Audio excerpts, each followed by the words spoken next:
Shazam.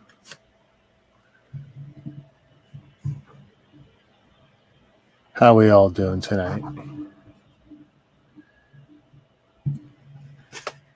Anyone want to give me a secondary audio check? Let me know how it's going. Because we're using the big boomer tonight. I can actually probably hang it even out of the camera.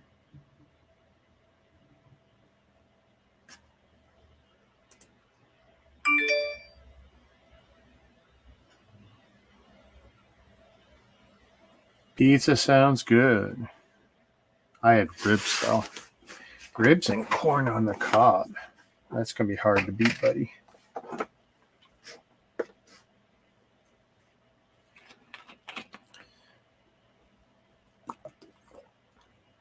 Don't forget, drink your water, stay hydrated.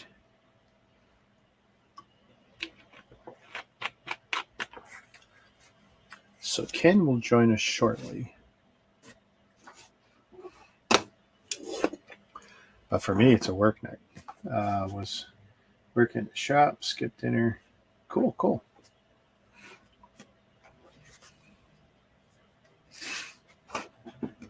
Yeah, being a work night, my week starts tomorrow, so this is not going to be a 5-hour marathon. This is going to be hit and run. But I got to get this stuff out of these boxes. And I struggle. I can't find something.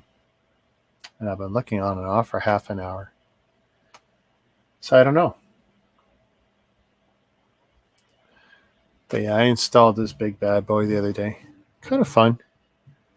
I actually did most of it with the mic the other way around, but then I realized, yeah, it actually screws in upside down, which is funny because some of the reviews, the guy said, oh, no, you can't hang it, this and that. Like, dude, it's got everything you need, complete kit.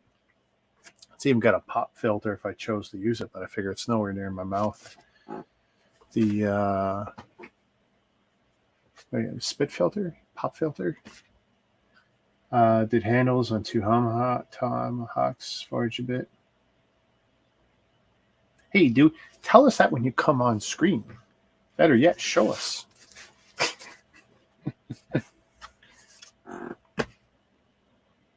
Tell you what I'll do in the meantime. It's not nearly as many bricks as I thought. And FedEx did. I tell you, I get this awesome FedEx driver. And we leave a note for the carriers to call so that if I'm not around, we can make some quick alternative arrangements. And our FedEx guy is really good about calling. And he calls the other day. And it's on the road. And it's like, I won't be home quick enough. Hey, there's Mr. Laura the Figs. Thumbs up if you're ready. Yeah? All right. So, you got some new stuff this week, did you? Put that there. Your mic working there, Ken? Yeah, hang on a second. Okay, I have a unique problem then. I can't hear. Can you hear me? Can anyone hear me? Anything, which is weird. I can hear YouTube on my side, but nothing out of StreamYards. Weird. So, give me a second. Let's see. Test 1, 2. Yeah, okay, that's not the problem. Mine says it's working. Yeah, see, I'm not hearing you, but I don't think it's necessarily your problem because when I was playing my bumper, I wasn't hearing that either. But I can play YouTube and I can hear that. Yeah, I'm hearing that fine. So headphones work. What? This is going to be not good. If I can't hear you, I won't be able to have guests. Let me see. What can I do?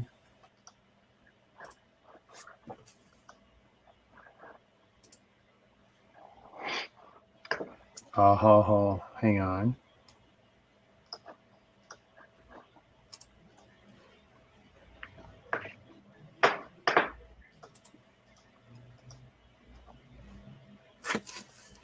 I wonder. Can you hear me yet? Different window. Default. Boom, mic. 1, 2, 3. Here we go. My bad. Testing. Speak for me, Ken. Can you hear me? Yeah, I can hear you great. I'm a dummy. I made my life more complicated adding the boom mic, but it also made things a lot better. I was running into a problem having using the headset. The microphone on the Razer headset, first, it's too close, right? Even at its farthest point, 7 inches, that it will pick up virtually anything in my cups. So I could listen to YouTube or something else at 10%, and the microphone is picking it up crystal clear, and Facebook and sometimes YouTube are flagging it. It's like, God damn, which is funny because these headphones isolate me from all the other sound around me. I don't hear squat around me. And it's like, what am I going to do? What am I going to do? And Mine has setting. My headphones have a setting for that because I got stuff. I have AirPods, so I got transparency. It'll let stuff in. Well, it's kind of funny because I'm able to isolate stuff, but it's still that microphone is still so damn good. So I saw a deal on this boom mic, and it had everything I wanted built. I didn't want to buy a bunch of separate things. I didn't want to buy the microphone separate, and then a pop filter separate, and then the armature separate. It's like this thing was kind of all in one and had a decent enough rating for what I wanted to do. And I've had it for, I don't know, a couple days to a week, and I've played with it a few times. It's like I'm more than happy with it. And the best part is, like, I could turn up everything, to 100 on the headphones, blow up my ears, and this mic wasn't picking it up, especially when I turned down the gain. Like, the gain is, I don't know. Actually, the gain is probably 20%. Like, it's not up much at all. So, but I had it up near 80%, and it wasn't picking it up. So it's like, great. So I've been working on this. So I've been. Yeah. You got something to show us there? Yeah. No, you said you were working on the Tomahawks.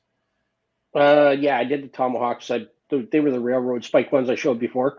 I had to put handles on them. Man, what a bunch of sawdust it made! Like half a garbage bag of. You find it everywhere? Are you still cleaning it up everywhere? Yeah, I mean that's. Well, I put the motorcycles outside. I moved the motorcycles out when I was smart. Doing it because you don't want that. You don't want that stuff getting into the nooks and crannies of your bike. And then most of it actually went in the water bucket. I filled my water bucket. Yeah, I basically created a sawdust sponge in my water bucket. It soaked up all the water anyway. But a couple of weeks ago, I went out to my buddy's place that has this great big press, and I took a bunch of steel with me, and we squished it all down and stuck it together. And then I brought it home, cleaned it up, cut it, put it back together, went back to his place 2 weeks ago. Right. And did the same process again. The first time I was out there for about 5 hours. Last time I was out there, I was about 3 hours. So I got 3 hours worth of it. And it went from 4 inches high and 4 inches long. No, 6 inch. Was it 6 inches long? No, they were 4 inches long and they were 6 inches high. And I squished them down into 2 bars that were about 1/4 of an inch by 18 long. Cleaned those up, cut them in half, stacked them, welded them back together, and then drew that down into a single bar that is 21 inches by 2 inches long. Ooh. And then I ground it clean, and then I put it in a little test etch. It's not. This is what it's going to look like when it's absolutely totally done. I don't know if you can see that. Oh, there we go. Can you see those lines? Yeah, I also see it. What looks like a dimple. No, not the dimple. I see the texture though. Yeah, no, I see that so texture. That's two different types of steel. That's like the edges of the different layers. Each line is a layer. So what we did was we took 16 pieces. No, what I had 2 billets of 16 so I had 8 of one and 8 of another, and I put them together like this, and and did 2 of those. Drew those out. So we had 16 at 18 inches, cut them up, or maybe it was 24 inches, cut those into 5, stacked them. So I had 2 bars that were 80. Brought them home, cleaned them up, cut them in 4s, stacked those, and welded it together. And that's what I've got there is 340 layers. Jesus. Yeah. Compressed to how much now? Compressed down to it's 0.13 to 1.5 of an inch. Jesus. I put calipers on it, so it's about 3 to 4 millimeters thick. Wow. Probably I don't know what's 0.15. I know 0.12 is an eighth, so it's just over an eighth of an inch thick, which is the perfect thickness that I want. I don't want to go any thinner. I just want to shape it. So what I'm going to do is I'm going to turn this into 2 knives, and it's 20. Where am I at? I'm at 21 and 3/8 no, 20 and 3/8 of an inch. No, 20 and 5/8, sorry. 20 and 5/8 of an inch long. So I'm going to cut it basically 10 and a quarter. Okay. And then I'll forge down and pull my tip and my tang and my handle area out. And so I'm going to stretch it a little bit more. And then you just grind your profile and put your bevels in, and yeah. So how much time do you have in the folding so far? 10 hours. Wow. 8 hours, 8 hours of stacking and welding, and 2 hours of grinding. So I did an hour before, after when I was at 80 layers and I had to clean it up. I did an hour worth of grinding, and then we cut it and stacked it and welded it. And then today I did another hour to get it from where it was in the raw state, just straight out of the forge, and to get it to the clean metal so I could do a test etch on it. So I'm into it for 10 hours, and it's $100 worth of steel. Jeez. So I mean, the cost of steel is not much considering. I mean, what you're going to end up with is going to be amazing. Well, yeah. So the steel is $100, so $50 a knife, and then the handle is going to be another 25. Well, I don't know what I'm going to use for handle material yet. Haven't totally decided. Probably I've got a couple. What are your real options? I can go synthetic. If you had to down to 2. I've got these 2 different. I just ordered them from the knife supplier. It's a black and red swirl pattern synthetic. It's called G10. It's like an acrylic. Okay. I have a black and a red and a blue and a red coming. Or I can go with. You're saying acrylic, so this is going to be a plastic. So this is going to be a showpiece and not a. Yeah. No, it'll be a working knife. But when it's with a plastic handle, well, I'd kill my brother if they put them in a dishwasher. They know better. You don't put good knives in a dishwasher, especially high carbon knives. They'll rust and it destroys them. So, but if you have a wooden handle on a knife, you can't use it in a professional kitchen. Yeah, So sanitary that issues, right? right. So that's why I'm looking at doing a G10, the G10 handle, and one will That's get blue funny. and one I've will never get thought red. about that before this podcast. Before you I mentioned that, and made it's funny I because made my it. I wife made a took culinary arts, and I know she had a big knife set. Your yeah. knife I set. made What were your handles on those? Plastic or wood? Wood. Really? Wood. Yeah. but The the only thing that had wood was plastic probably treated. my peeler. No. Do you remember the name? Yes. It doesn't matter. Yeah. So her Humber. I mean, you're going Yeah. back 20 years. It was a wood knife set, and at the time, I don't know, the student knife set was $400 or $500. Mine was Hey, 7. Mama Lego, how you doing? Sorry. When I did my culinary arts program, I had to go and buy knives. My 12-inch chef knife was $350, but I bought a. I don't have a name. I mean, this don't look anything special, and boy, it don't look that great either. I know, it's kind of the dark. I wouldn't even show that on screen. So yeah, when I'm all said and done, yeah, it'll be good. Mr. T Beans, Shazam. So yeah, so that's what I was working on. My back is killing me. I skipped dinner, and I was working on. So you get in the working on a zone, key- and then you realize, oh my god, the time I've just put in. I wasn't even hungry. Like No, and that's wasn't- it. You're I completely went in in the the shop zone. at, You're like- digging what you're doing. well, I didn't go to the shop till about 10 after 4. I was busy doing other stuff today. That's the way I ended- was. I got on the bike at around that point. 'Cause it's like we were bumping around Toronto, this and that, looking at some art stores for my daughter, and I ended up got driving back out and bought a poker table. Oh, you A big poker folding guy? poker table. Oh yeah. Well, I'd like to get back into it. I haven't played with a bunch of guys for a while, but I like it. So I'm trying to. So is it like a new table, or is it something you're going to redo? No, it's used. And It's used. used. It's nothing So- special. It's a hexagon table with 8 cup holder spots and enough room for 8 dudes to sit around like a So 4.5 foot table. Is it felt lined, or is that something? Yeah, it's got a felt center and yeah. Awesome. So let's see if I can find a picture of it. I had.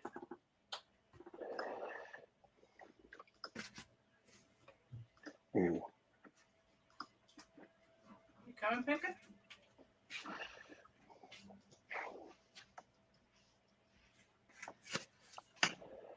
Where you guys going? Charmaine's gonna bring us over Baskin Robbins. She picked up Josh from. Taking you to Baskin Robbins? No, she's gonna pick us up some because she picked up Josh from work, and then is coming from Baskin Robbins. So she asked us if we wanted something. I'm like, hell yeah. So what's she getting? She's gonna get Milwaukee Road Hiking. A tub? I know it's probably an ice cream. I would think It's going to melt. it'll be fine. Baskin Get a Robbins tub, here damn closed. We love Rocky Road. It's like so yeah. our The marshmallows. family friend is going to pick us up something apparently, but Oh yeah. I mean it's 2-3 kilometers away. It's going to melt by the time she gets here. No, Yes. no.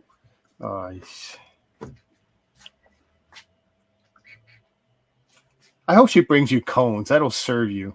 I tell you, it'll be all dripping down their hands. Yeah. Foolish people. Here, let's see. I got a few things here. Actually, some of it's not packaged right now, but this was something. I had an opportunity to jump on these 9 months ago or something, and the pre-order was cheap. Okay. Oh yeah. Why did this disappear? Oh yeah.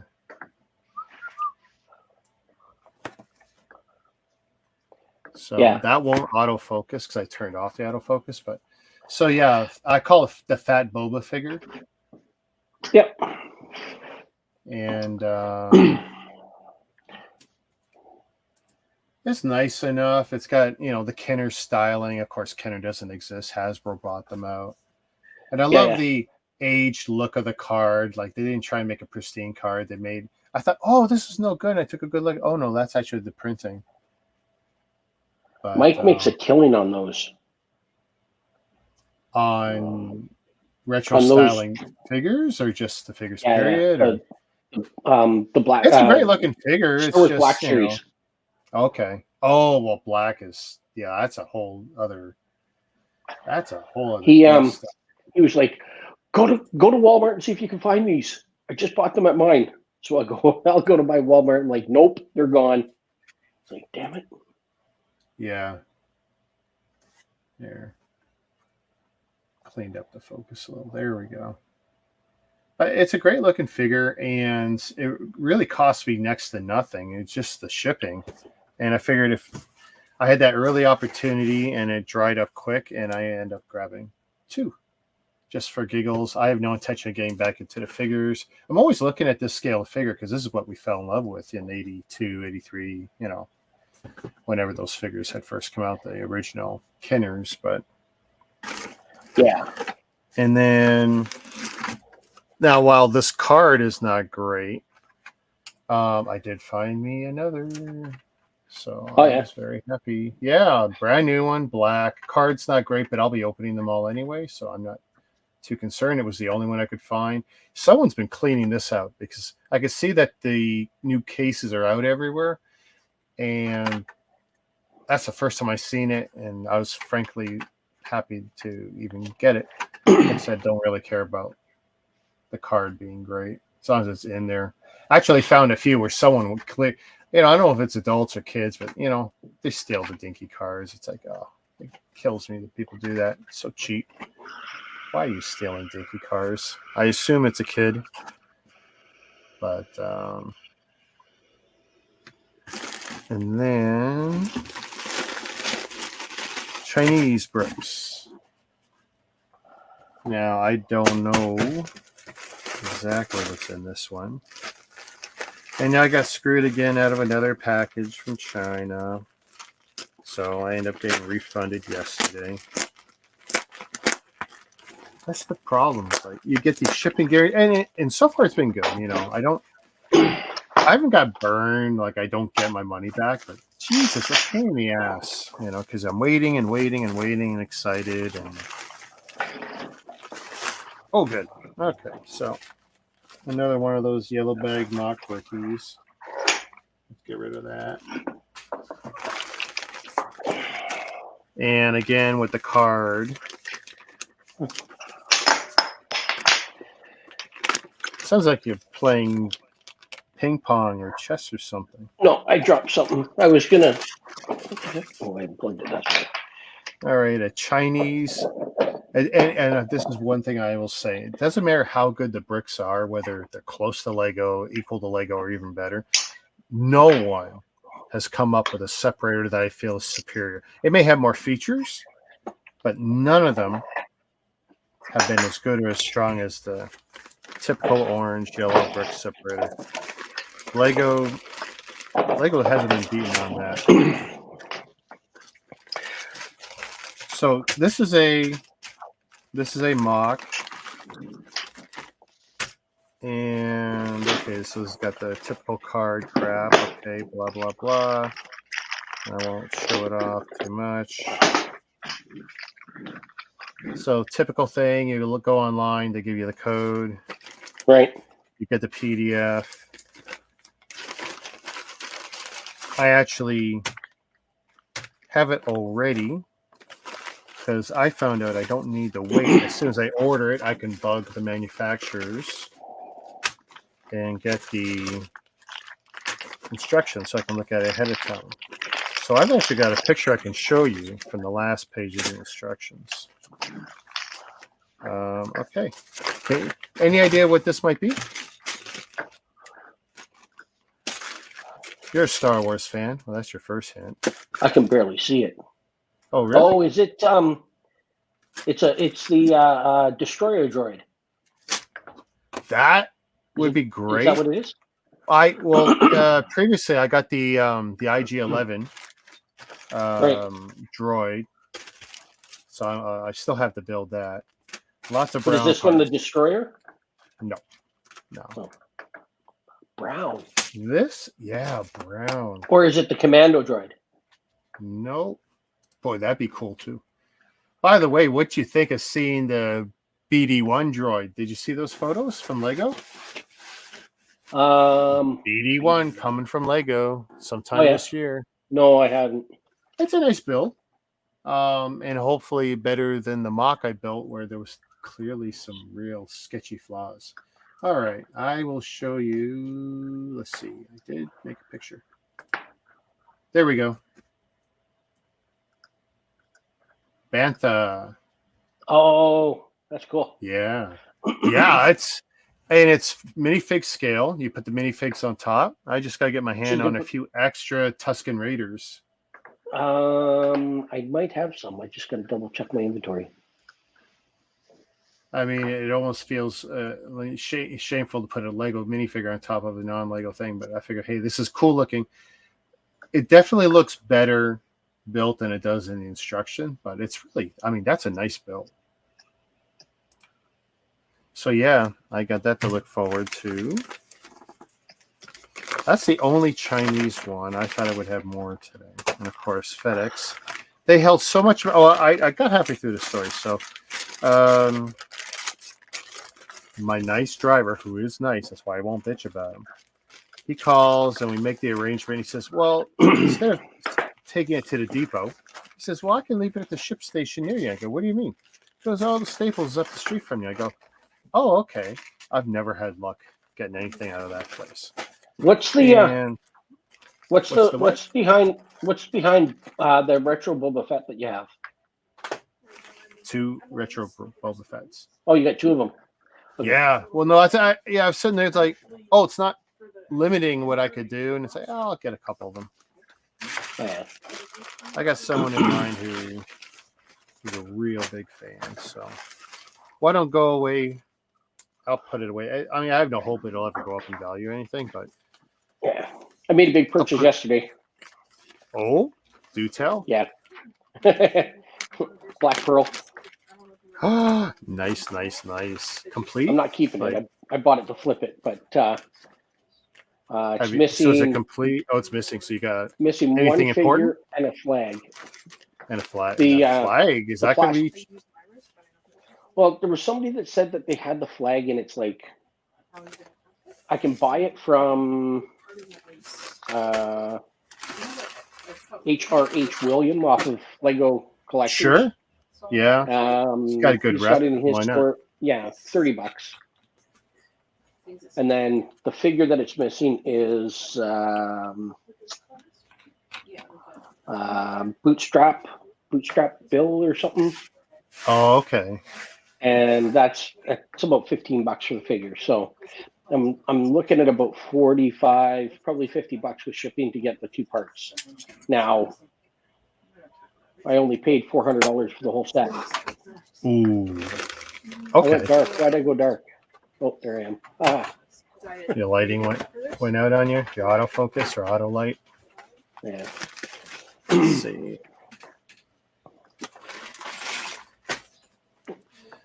This one.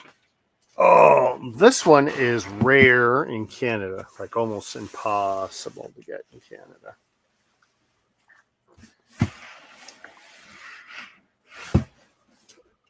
Which I'm excited about. So I decided tonight, while I'm talking to you, I'm playing with this. Okay, I am going to give you the screen so I can see. Oh, God. So that's so you've now made it. That's the official first appearance of the Instabrick on my live streams, because I said I would refuse to give it any airtime after all the shenanigans and me being like one of the first supporters and them screwing me, and then my UK supporters sending it to me. I got it, and it's been they were like, well, if you got it, you absolutely should use it. Well, yeah. I mean, I'm not telling anyone not to use it. I just won't promote it. And I think those 2 brothers are scumbags. Yeah, well, now they've actually, in the latest version, they started linking the listings that they've got in their database to BrickLink. Whereas before, you scan something, he goes, I don't know what that is. So Yeah, which is great right up until BrickLink either puts non-static links, which they can absolutely do to stop people from hard linking, which is what's going on. It's called a hard link, and they can absolutely do it. Hey, Ty's hanging out on both of his accounts. And have you seen the molded bantha fig resin printed? No, I don't believe so. I just wanted to see if they fixed the database so that I can go and just pick a random figure, toss it in this thing, go scan, and go, oh, that's who that is. Because that's the only reason why I bought this. It's the only reason anyone truly wants it, because that's where that's where it should shine. Is can it isolate it, or even if it gets close, just so you can, instead of like, let's say in the Boba Fett's, right? What do you got? 16, 18 Boba Fett's out there. If it could get Clone it down troopers to, are the worst. Oh, the clones are horrible. But if you get it down, like, let's say you throw Boba Fett in there and it gets it down to like 2, that'd be great. Because now you're only wasting time looking at 2 carefully. Right. In the right light and stuff, as opposed to the whole bunch. But, I mean, you get something like a Power Miners figure and you have no idea. It's like, what the heck is that? I don't know. Yeah. Right? Or you have a torso going, I've seen this torso before and I don't know where it's from. Yeah. So. And it's harder, like, for me when I used to spend a lot of time buying figs and stuff, because my knowledge is limited to the themes I'm interested in. It's not that broad, so for me it was much harder, and I spent a lot more time looking at it. Oh, good. So, right. Nice, good looking box too, from the looks of it. So I ordered from Lego so I could get this.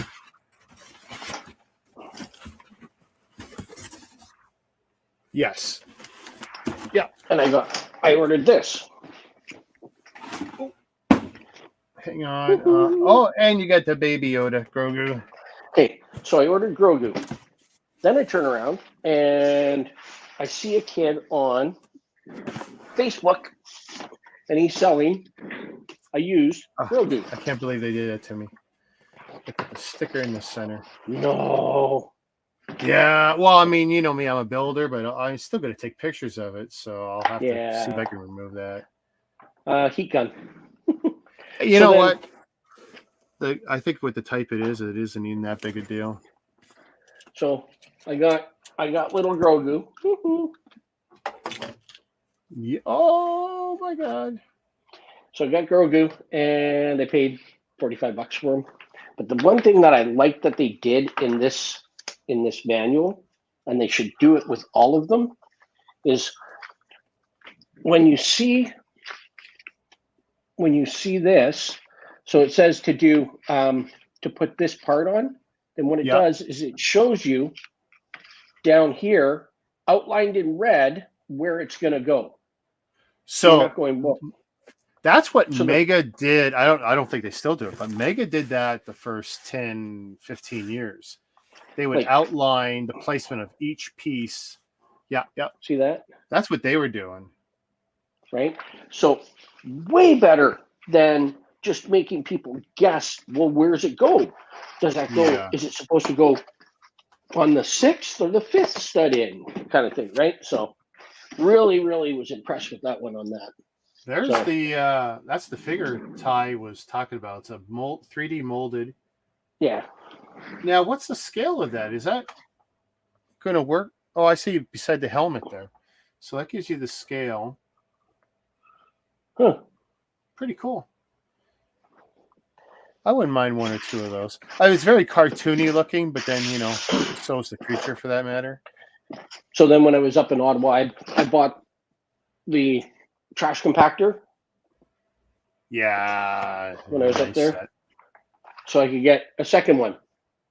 Yeah. Oh yeah, I can't remember which sets I ordered to get. To have 2 or 3 or was it now? And then I ordered. Floating around. I tell you, it's the coolest one yet. I'll give them that. It really is. I like the hand solo. Did you really? Yeah, I got solo in.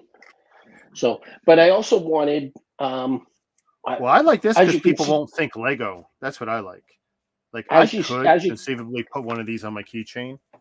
Right, but as you can see behind me, I've got mostly ideas. So I needed to get the latest ideas stuff, right? Like this is all ideas. So I had to order enough to get this. So I ordered. I can't tell you what it is in case he's watching. But I ordered somebody some Lego for his birthday, and then I got this with it, the carnival. So very nice. And then I had turn around and I had ordered this off of a store in, where the heck did this come from? Originated in, trying to remember, Netherlands. Oh wow! Got a full set of them. Oh yeah. So that came through okay, no issues, and you didn't get dinged, right? Taxes in $68. You can't beat that. That's a good deal. I'll flip it for $100 in. Oh, you're not keeping it? Not for you? Oh no, I won't keep it. Oh, okay. But I'll sit on it for a little bit. I'm still buying them. I'm kind of stuck with them. And then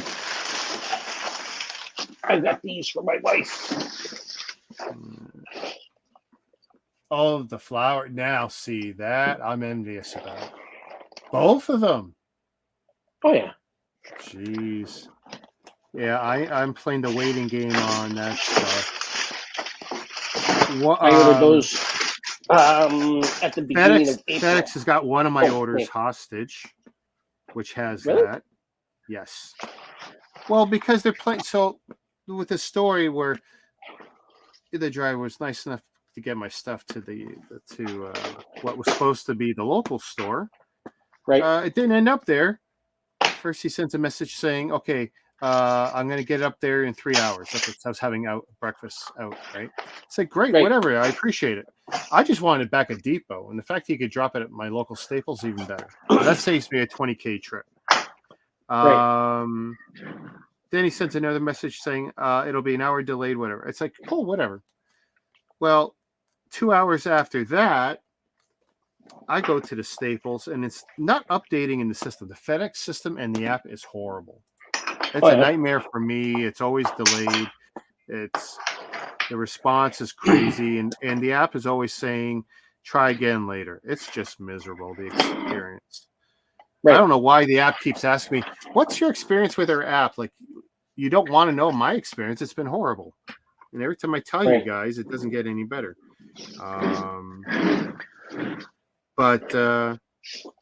then I get a message another hour or two after that saying it's back at the main depot, which is where I wanted it anyway. But I'd already had gone to dinner that day. So we're talking breakfast all the way to dinner. I tried Staples. They said they didn't have it. Buddy said he had delivered it there. There we go. It's not bad. I did a good job. And I ripped the sticker off. Where did you get that? I imported that because it was virtually impossible in Canada. God damn Mattel and Mega Constructs. That's one of the best. That's one of the best weapons in the whole game. Yeah, and I love the fact that they're giving us these big, large sculptures. I mean, we want the rifle. Give us a damn rifle. I mean, the UNSC rifle. Yeah, that's what I want. I want, but. Hey, I'll take this for now, and that's great. Actually, it's a fair build, 920 pieces. Yeah, it didn't cost me too much, and I imported it. It's just the stress of when it comes into Canada, you get these weird companies. Like in my case, it's Intelcom. Yep. Rinky-dink little carrier. I hate these guys. They're sneaky drop artists. Now, fortunately, the box is big enough that they didn't just drop it. And well, they've been delivering for Amazon for the last 2 years. have they? Until well, And here in Kingston, whatever yeah. the rules are with them, I don't know what that is. But I mean, when they've been doing the brokering for the import stuff that I've been bringing in through, either eBay or Amazon UK, it's been a nightmare. And you can't get through these people, and you can't arrange to pick it up, and it's just horrible.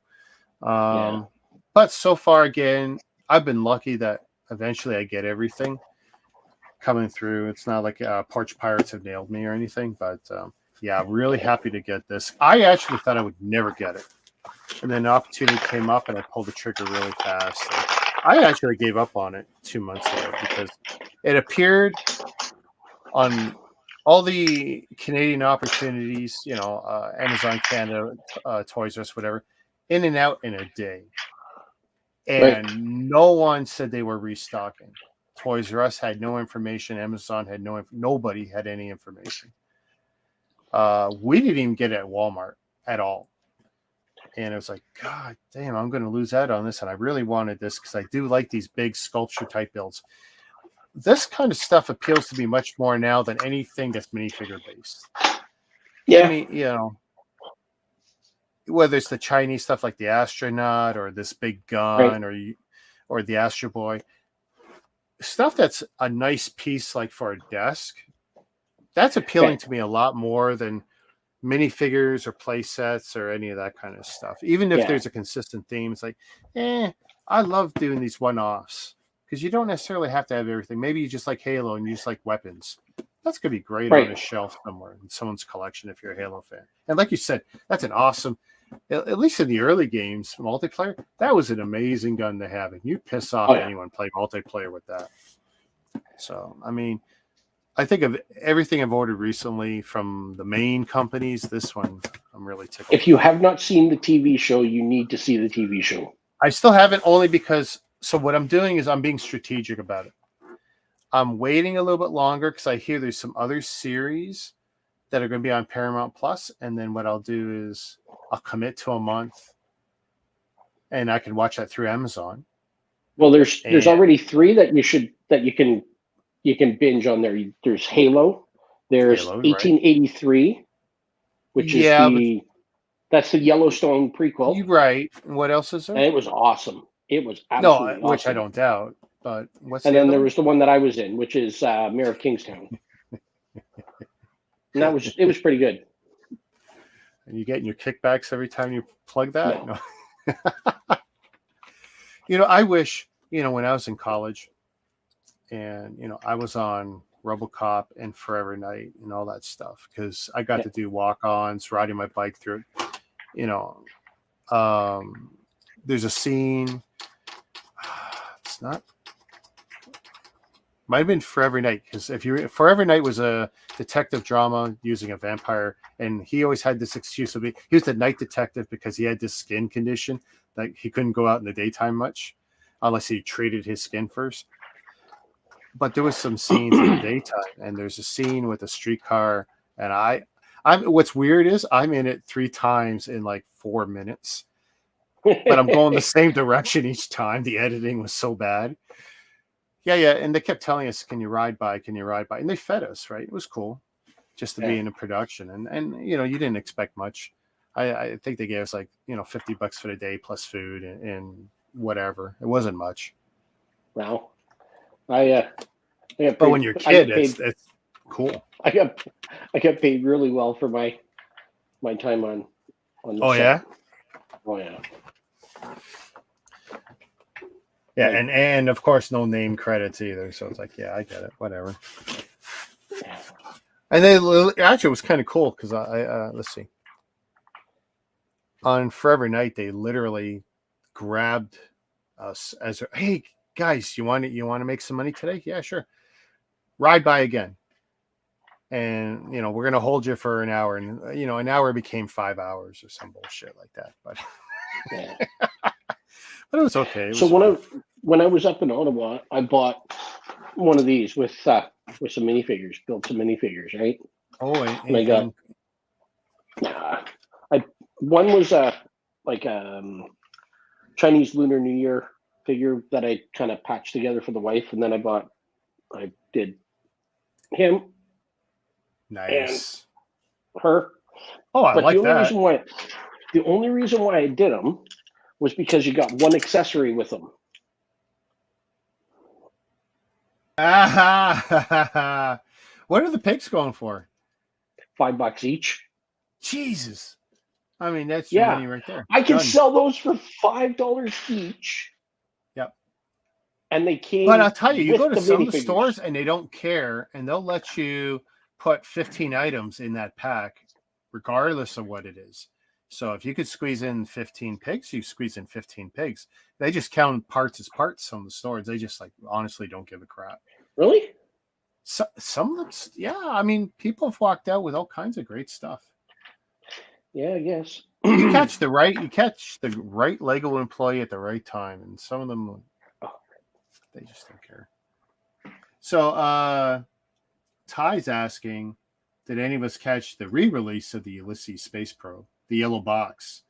I tried and I missed it. Yeah, Ken tried, missed it, and I didn't really try, but I had it the first time, so I really wasn't incentivized to try again. I was cheesed right off that I missed it. My focus on the gifts with purchases is much more relaxed than it was 2 years ago.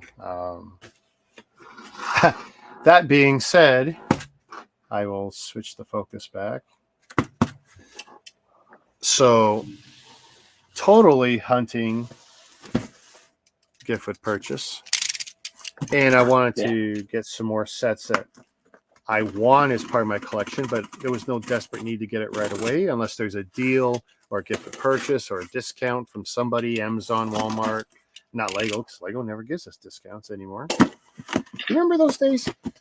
You know, like Black Friday, and there was always good deals, like 5, 6, 7 years ago, and then pretty much dried up. Never anything any good.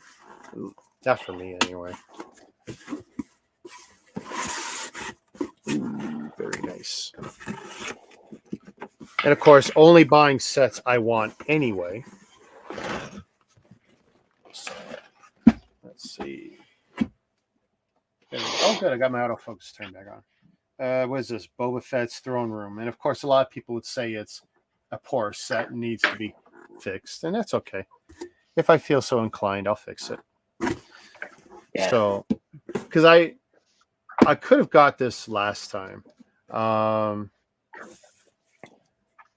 actually, when I say could have did get, because I do have some put away for flips from the last time, because I used some of these sets for getting the last round of gift with purchases where I got, the 3 gifts with purchases, and I was only showing the ones that were part of my collection.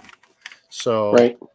But the boxes I bought were not for me; they were for the flips down the line. So that's another one for the collection, because I think that's a great set. The what do they call it? The Dagobah Jedi Training. Really, really nice set. Looks good, shows good. Oh yeah.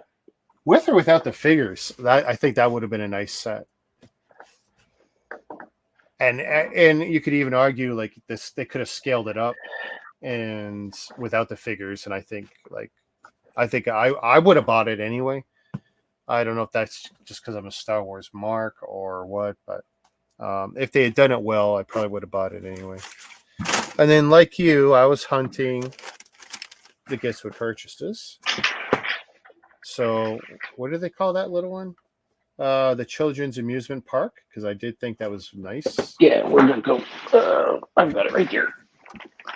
And then the other one. Yeah. I didn't even realize this was an Ideas. See, you just clued me in that it was an Ideas. I didn't know it was an Ideas set. I just knew it was a cool little set. They've done 3. They've done 3 Ideas gift with purchase. Yeah. And they are where are they? I've got them here somewhere. The car with the surfboard, right? Oh, they're down there. Hang on. You got them all handy? I know I don't have them all handy. Yeah, and I just knocked the surfboard off the side of the car. Oh, yeah. Horrible. Well, the clutch for that is horrible. But if you want to improve the clutch without damaging anything, take the thinnest piece of cellophane you can get your hands on, cut it 2 studs wide, place it in between. It probably won't pop off again. Because that's one of my tricks with some of the Chinese stuff that is loose fitting, or where clutch is just even with Lego where clutch is just not great, especially single. Yeah, I know, that's nice. No, that's really cool. I know some people complain about the surfboard, like what it does to the shape, but I like the look of it. Like, I think it's a really nice use of a part. Lost the minifigure. Come here. Okay, Ty says he fixed it. How did you? I assume he's talking about the Ulysses. How did you fix it?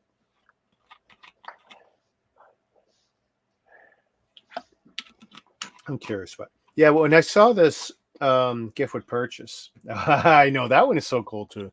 I'm looking at there's 2 of them right here. I tell you, what made this cardboard one stand out was that torso print on that figure. See, it's got the classic space. Was it Explorer or whatever? It's yeah. Cool. And so many people didn't even notice that, but like that figure is just great.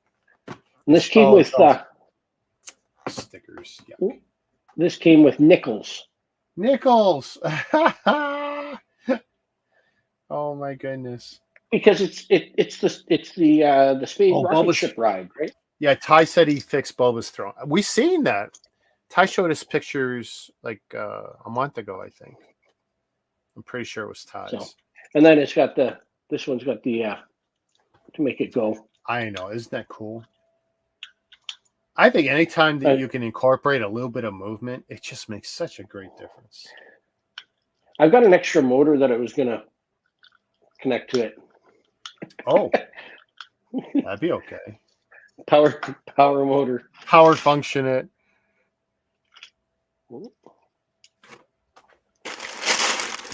But yeah, that was early morning or late. Actually, yeah, it was early morning purchase just to get those purchases. And I'll tell you the truth, like I almost completely forgot about them. And it was just dumb luck. I think at the purchase point I was going at, it was 2 of them because I wanted those 2 sets as part of my collection. So it all worked out. I'm happy. Another box I can go into recycling, not the recycling because I can't recycle here. Bye box. There, oh yeah, Mike just texted me. Oh, the sailboat. Sailboat, yeah. That's a giveaway. The cereal box sailboat. That's what I call it. Yep. What about it? Oh, it is another ideas. Yes, it is. It was an ideas giveaway. Yep. So. Yep.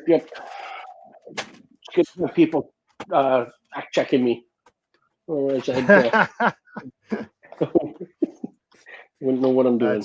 That's okay. So, but then now that I've got Grogu on the shelf over there, way here, see him right there. Yeah, there we go. So, he's gonna put his dad up beside him. Now, are you gonna light him up?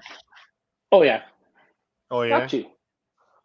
I've got. I look forward to seeing how you light them up because mine was miserable and I deconstructed it because it was barely noticeable.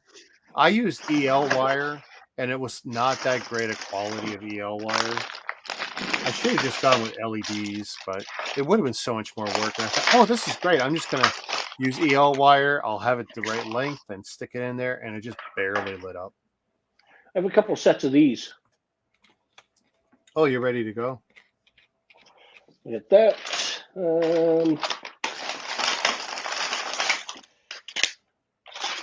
And it's got. yeah.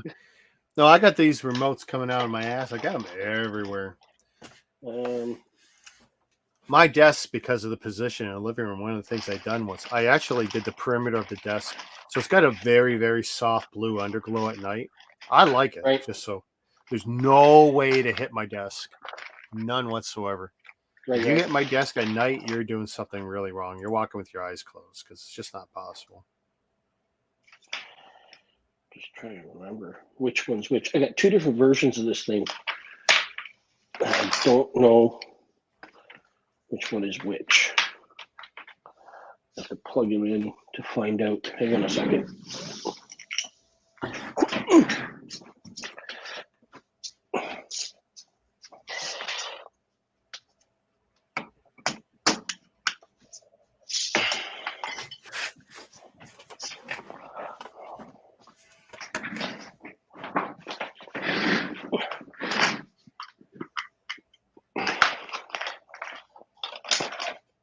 Eileen, how come you're watching on your phone? Are you not home right now?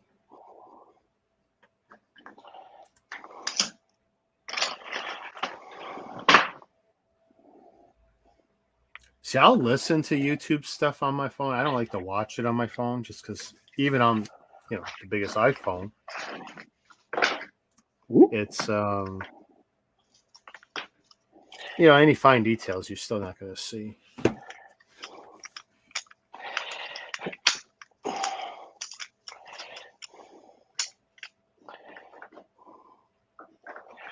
See?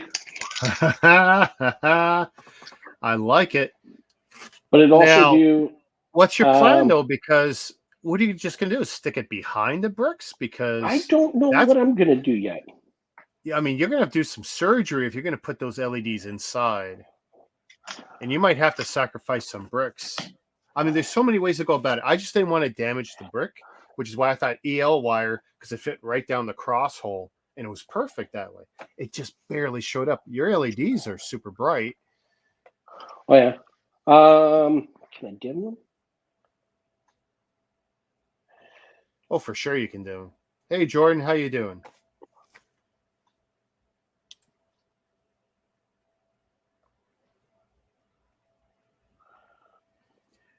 Sad. You know what's sad? I've got about 4 of those wheels, including one box that's got 4 as a kit. I'm so lazy about hooking the stuff up. Oh, yeah. Because I see deals on them and then I pick them up and even bought my daughter one. You can dim them down and everything. I kept them because I was going to light my cases with them. Yeah. What had happened was I bought a whole bunch of them and used them for a project, and this is what was left over. Okay. Yeah. See, it's funny. Since 2012, right? Mm-hmm. 2012, all my cases, I would light them up. And then at night, I used to leave them on all the time. And then I went from leaving them on all the time to I'll turn them on when I'm watching news or something, when I'm actively in the living room and I like to see this stuff.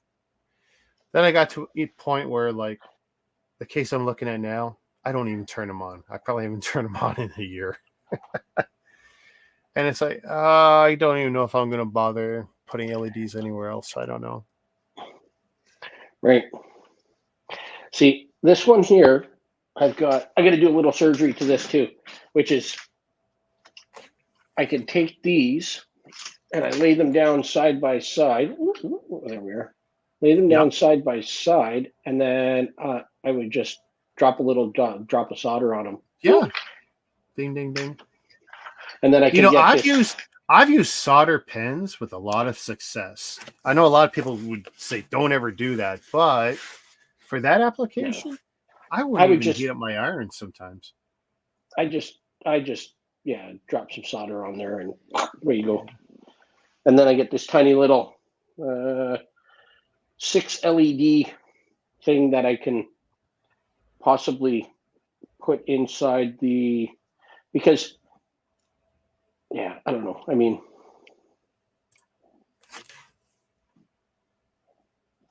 gives me something to play with when it comes to See, what one guy did was and this is painful. He desoldered all of those SMDs that are on there, and then that makes them much smaller. And then he ran just thin wires as opposed to that white strip that they're mounted on there. And he was able to get a really good effect that way. But that is painful. That's a lot of work. Yeah. Sadness is asking if I'll get the new BD one. Oh, for sure. Because like I was saying earlier, I love these statues, figurine kind of builds. I love these things. And I am curious to see how Lego did it because, well, I guarantee Lego will structurally make it better. Like I was looking at parts of it and I go, I already like the feet better.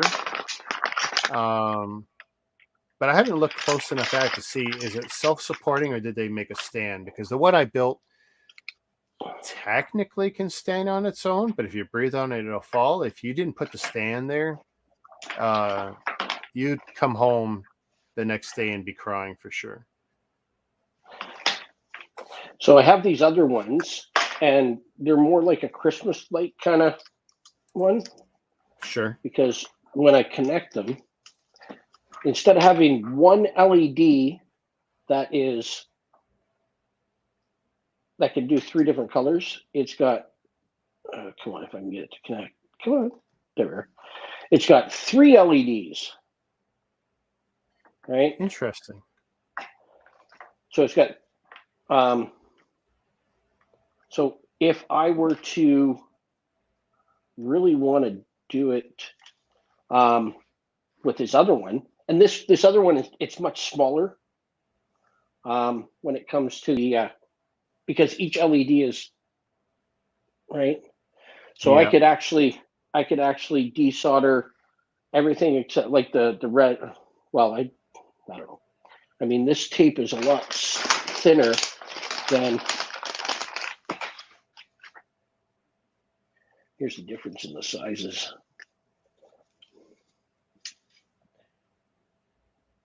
Yeah. Right. And you definitely want the smallest ones possible. Take a look So at the these cross holes and just see what you're dealing with. And then for some people, they actually decided to screw it and they drilled the cross hole out of the brick to give themselves more breathing room. And that's a possibility too, but that's not something I wanted to do. I don't mind drilling through Lego, but not on that particular application.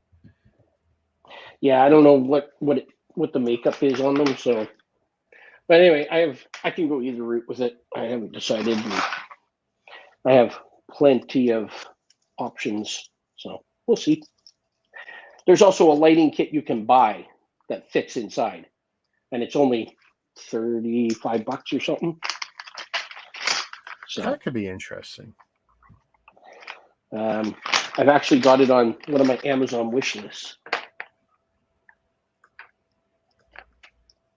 So I'm still tempted to go with the EL wire, but go with a high quality one meant for real automotive application and just get one in the right gauge that I know will fit the cross hole.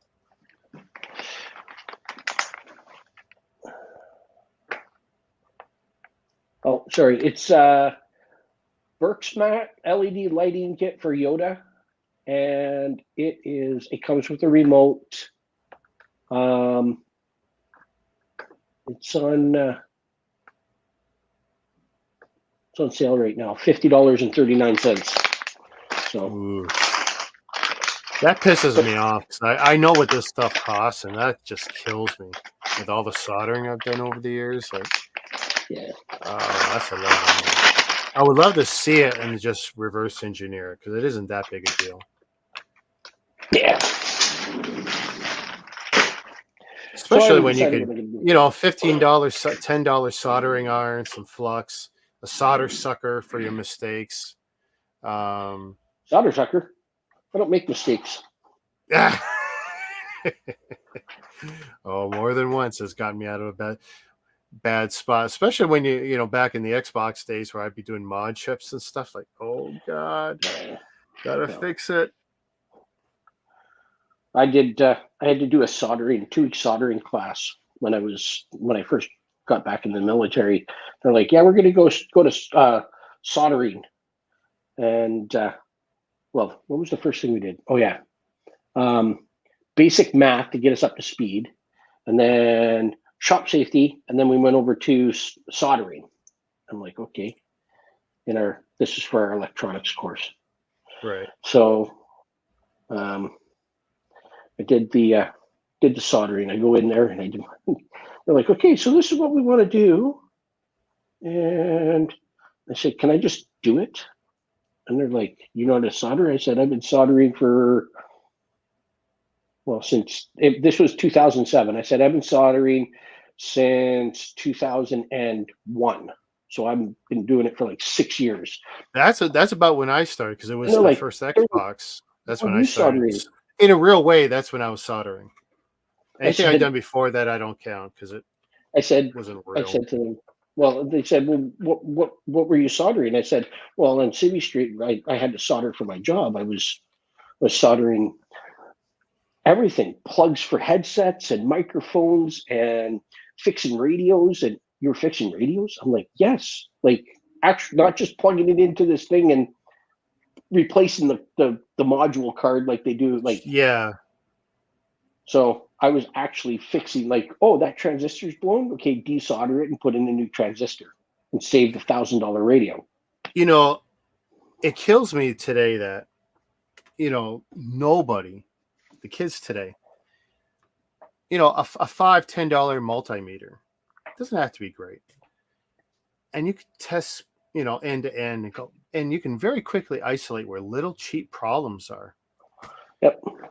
And so, in the Army, they didn't even teach us that. Like, they're like, oh, so you plug the radio into this test machine, and it's got a computer on the bottom, and you plug in and then you run test, and it's like a monkey push button, get banana. Boop, boop, boop. Okay. Did it do this? Yes. Did it do this? Yes. Did it do this? No. Did it do this? No. Did it do this? Yes. Replace card number 4. Take it out. Wow. Run the test. Fixed. Oh.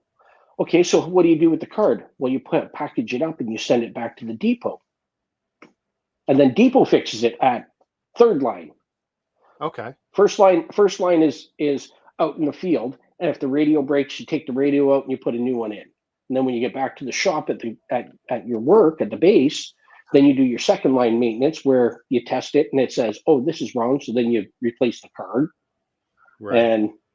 And then the third line is when you send the broken card off to Montreal, and Montreal fixes it there. So Sadness says, this sound funny? He's an engineer. He's never soldered anything. What kind of an engineer is he? Is he a civil engineer? Because my soon-to-be son-in-law, he's an engineer, and their big joke from when he was at Queens was civil engineers are the lowest of the engineers. They're engineers, but they're not real engineers, is what he said. And then you get, he's electrical. Wow. How do you, that's one I don't even want up. to know how that works, but see, in 2001, the original Xbox was in Canada, $699. Yeah. Big purchase, biggest electronics purchase I ever made that wasn't a full computer. And then, of course, immediately in Toronto, Montreal, BC, there was a bunch of core groups, and we were all tearing it apart, trying to figure out how to literally copy. I mean, that was our motive, how to copy games. Now, the route to get there was to desolder some EPROMs that were on the motherboard so that we could read them, because while they're on the motherboard, security is still active. We desolder it, and the first step, security is out of the way.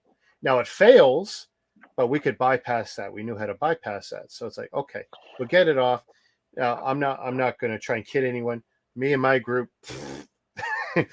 couldn't figure squat out, and we didn't. We ruined more than a few. But some other guys did figure out how to read that EPROM.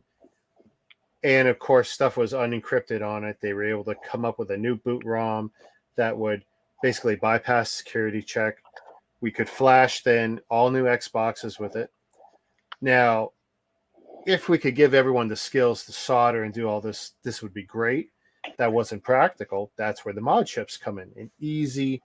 And we had two options with mod chips. One was a clamp on, which in a perfect world would be a great solution, but they update the motherboards every 3 to 6 months to counter piracy, because Microsoft, just like Sony, you can't convince guys to make games for your console if they can't make money making games, and you can't make money making games if guys are going to be able to copy the games really easily.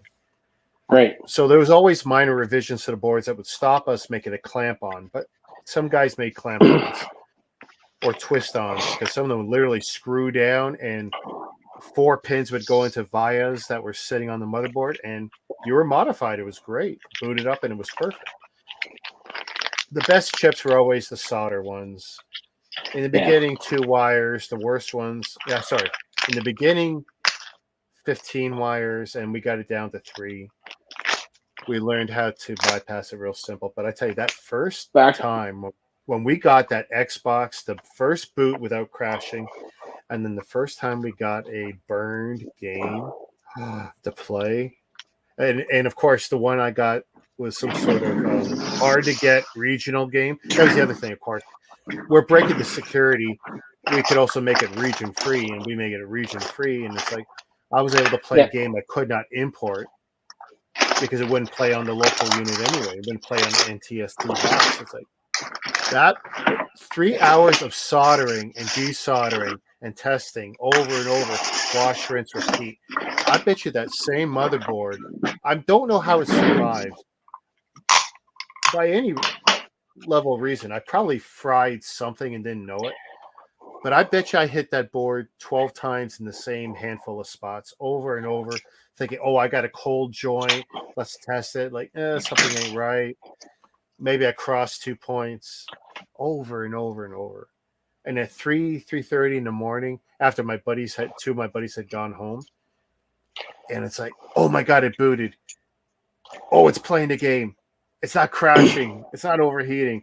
I play for 20 minutes, and then, I mean, this is 2001, so it's not like we had the high-speed internet we have now and all this great stuff. And I go, you guys got to come back over. It's working. They come back over, and we play till like 6 in the morning or whatever. And they're like, oh, man, it was great.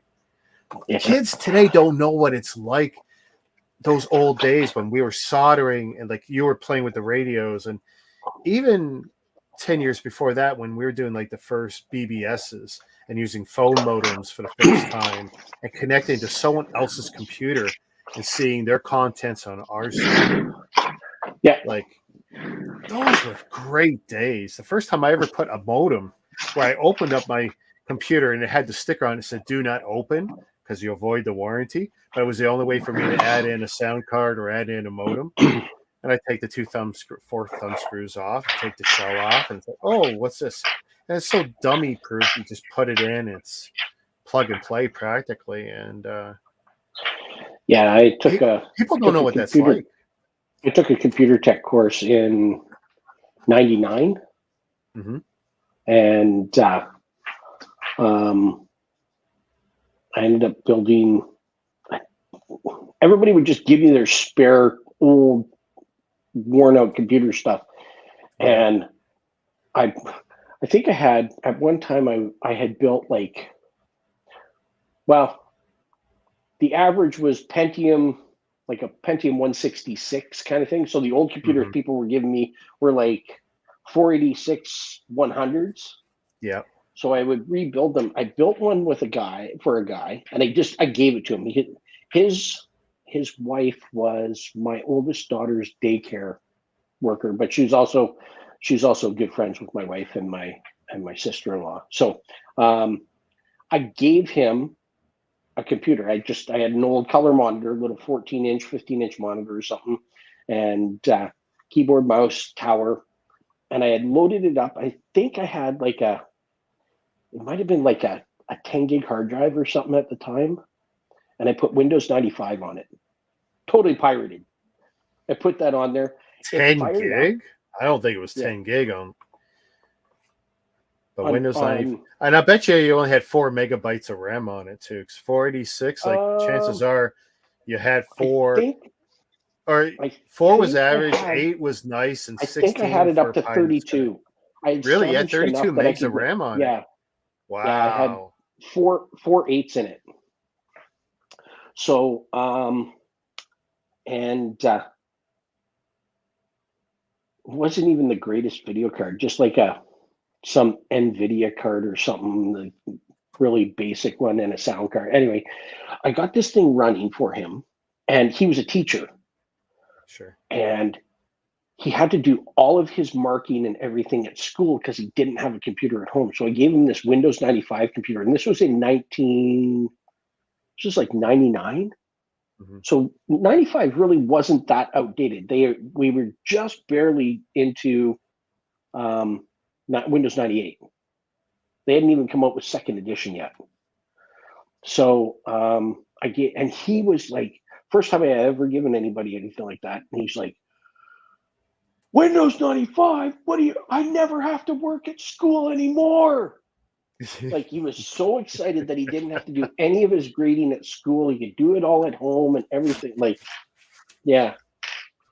He was super excited about it. So, and I'm like, I mean, and those were the days where, like, 486. when you upgraded your setup, like, if you got a new monitor, you gave someone your old one. And I remember giving someone my 19-inch CRT. There was nothing wrong with it, but I had upgraded to a 19-inch LCD, my first one, which at the time, by the way, was like $1,000 when they were state of the art.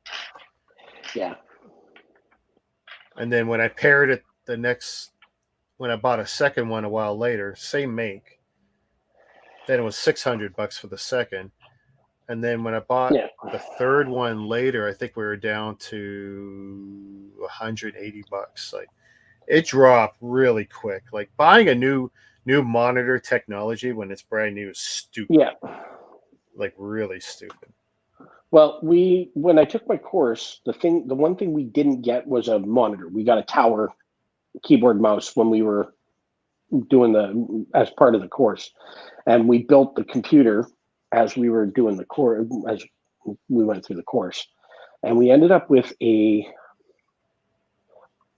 AMD 450 we were supposed to get 128 megs of RAM, but there was an earthquake there was the tidal wave or typhoon or something that hit Taiwan, and back in summer of 99, and just wrecked everything. And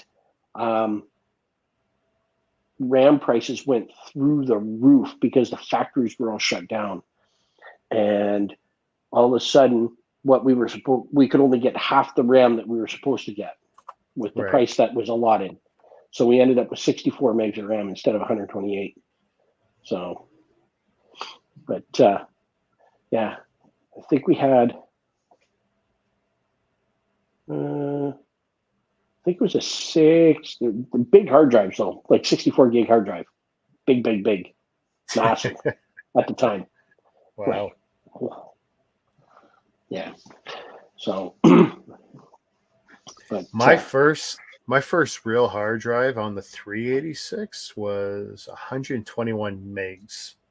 121 megabytes on. Is that your first computer, 386? My first Windows computer. Yeah. Oh, yeah. I had VIC 20. I had a 64. Actually, I had a Commodore 64. TRS 80 Tandy. That's old. I had a TI 88. Was it an 88 or 66? Texas Instruments. Horrible little thing, little black thing. Not even real keys on it. 88? 8088. Yeah. Probably. And it had basically the same, I think, CPU as the Atari, I think. Yeah. But no, you know what? I was fortunate. My dad was just like me. He's just an overgrown kid, and he just loved toys and tech. And in the late 70s, he was bringing home those Tandy game things like tennis, squash, whatever it is, the two paddles. Mm-hmm. And then we fell in love with that, hooked it up, burned I don't know how many CRT TVs, because that would burn into your screen, the phosphors, so quick. When you play 5-10 hours and just every day, like that burns your screen real quick. Oh, yeah. But I mean, and I tell you, me, my mom, and my dad. It's funny, my sister never got into it. Mostly because she couldn't even get time with it. But the three of us were really into like the Atari 2600. We ruined two I had one of TVs those. playing that. We ruined two TVs playing. My dad would buy the games for the Atari when he was in Germany. He would go to the American PX and buy them because they were super cheap there. Uh-huh. I had the Atari in probably 60 cartridges. My dad came home with the Atari 2600 with 40 cartridges. And it was technically it was a hand-me-down. This was the best story. His boss wanted to punish his son for some problem, whatever. So his boss took the console and the 40 games and gave it to my dad. And my dad gave him whatever for it. Not a lot. Trust me, it was a great deal. And can you imagine being a kid? I don't know what I was, 7, 8 years old, whatever, 9 years old. And my dad comes home with the Atari 2600 with 40 cartridges. And that's how my summer began. It's like, I didn't go out that summer. I was home like 8 hours a day. I'd go out before he got home just so he wouldn't think I was home playing games all day. And then when he'd come home and say, Dad, you want to play? Yeah, I'll play River Raid with you. And him and me would play games again when he got home. But yeah, that summer was an amazing summer. E.T. Oh my God, the six screens of doom of E.T. Oh, that one game probably ruined more controllers than River Raid did for us, because if you weren't careful, you would fall in the pit, and then trying to get out of the pit was a tricky maneuver, and then you'd fall back in before you get out of it. And it's it was the worst game. It was the worst game. There's a show on Netflix, the games that made us or something. Yes, yeah. And they cover that one pretty good. Talk about that whole thing. And they talked about how horrible where they buried all the games in the desert. Yeah. No, that was something else.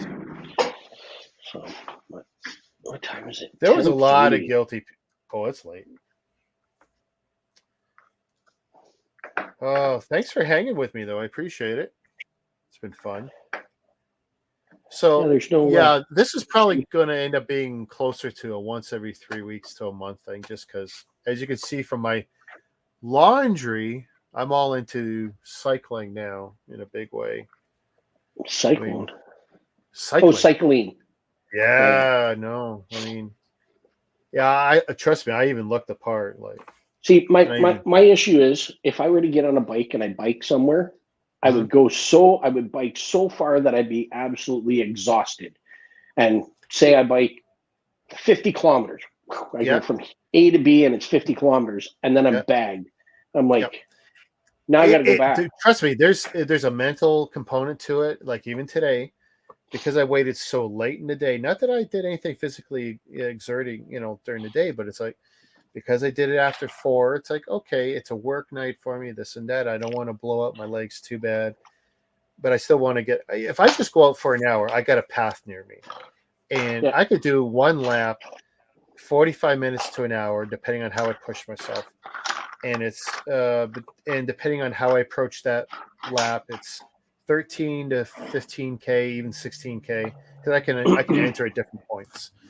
And I can do 500 to 1,000 calories depending on how I do it. And it's great because I get my heart going, and I could do that in an hour. Or I can take more epic kind of rides. Today I did 36, 37K.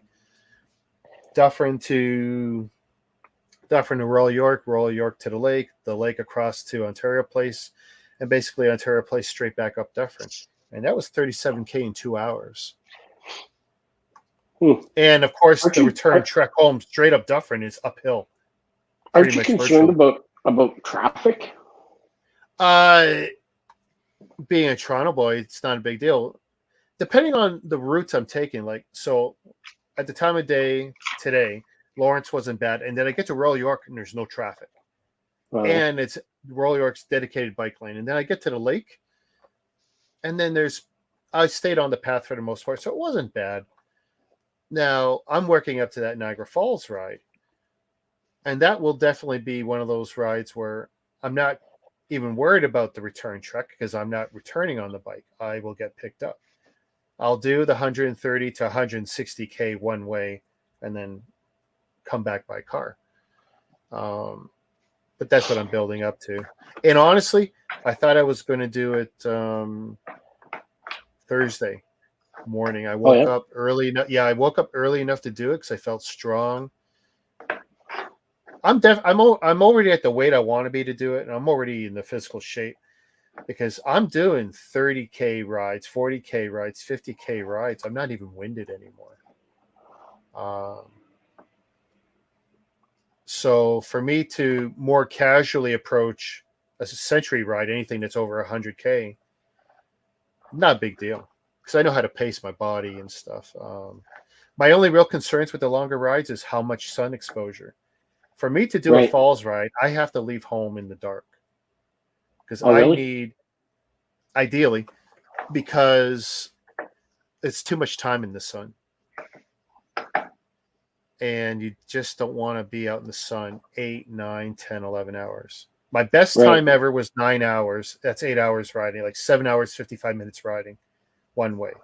And that was 8, 9 years, 10 years ago. And that was on a road bike. So that bike was half the weight of what I'm riding now. Now, I've made every advantage I can so far on my mountain bike. I've switched to the road slicks. Big difference. I'm probably on the same routes. I've probably increased my speeds 5K, which is huge on a bike, especially a mountain bike, which is not meant for what I'm doing with it. I might even remove the shocks now it's going to make it a rougher ride, but it's going to give me a little bit more power to the wheels. Because you lose some power with the shocks. Because I got a shock absorbing seat post that I could remove easily, and I got the front forks. I don't have full suspension frame. I don't believe in full suspension frame for anyone other than a downhill mountain biker. You don't need a full suspension frame. It's just more moving parts that just give you grief. And you lose a lot of power with those too. So, but yeah, every time I go for anything longer than an hour ride, I do have to think, what's my return? What's my plan?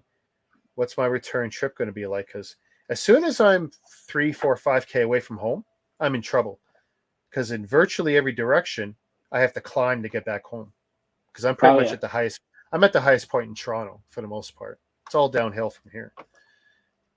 So it's like I'm down on the lake. That's nice. And yeah, and from Ontario Place, it's pretty much straight up Dufferin, straight to near Yorkdale, where I am. Not a big deal, but it's an uphill run. Yeah. So I always have to keep some reserve energy. And I know how to use my gears. There's not a hill that I can't defeat as long as my bike is working. It's lubed up. All 21 gears are working. My crank. I like my bike better. Oh, for sure. Well, I tell you what, what we looked at today, and I got to admit, I was kind of impressed. We were in 2 different e-bike stores on Spadina down in Toronto. Now, for me, being the first real year back on the bike in years, I've only now noticed all these stupid e-bikes and all these food delivery guys in the city of Toronto. Oh, is that what they're using down there? Yeah, almost all these Uber Eats, Panda delivery, food delivery guys on these bikes. Yeah. They're not like I was a courier or anything in college. These guys are all on e-bikes. And almost all of them are out of shape. They're not even as good a shape as I'm in. Forget lean shape, like what bike couriers used to be in. And because when these guys' batteries die, like I drop them, and I could drop them climbing, and it's like, yeah, you guys are out of shape. But I'm not a fan of these guys because they're dangerous. They don't obey any of the. It's funny. I feel like an old man now, but all those kids, you whippersnappers in your bikes, but it's like just the same way, like maybe people who ride fixies, one gear bikes with no brakes might look at me with 21 gears and dual brakes and disc brakes on my bike. I look at these e-bike guys as, you guys aren't bike riders. That's a ghetto motorcycle. And I've got to admit, the power is great. And I was looking at these different bikes, and the entry level for a lot of these bikes is a 40 to 60K, and on the high end, I'm seeing 100 to 200K, and that's really if you're willing to spend $5,000 more just for the battery system. And these are all impressive, but it's like, oh, these bikes. And of course, by the way, 2 of the bikes they showed me, I said, that can't be legal. He goes, oh, yeah. I go, that thing looks like a Ninja. It looked like a Ninja motorcycle. Yeah. And he goes, yeah, that's legal. I go, you can't tell me you could ride that on the path. He goes, you see these 2 pedals there? That makes it a bicycle. No one is ever going to pedal that. That bike was 300 pounds. Yeah. That bike was 300 pounds. No one's ever going to pedal. He goes, those 2 pedals make it a bicycle. It's incredible. Yeah, I'm hoping the city of Toronto comes down on some of these guys. Pedal assist on some of the bikes, like a mountain bike with a battery, that's one thing. But that Ninja looking bike that I saw, and I got to admit, that was impressive looking. And I don't know what the range is on that because I didn't look at that seriously. I was looking at ones that my wife might get on.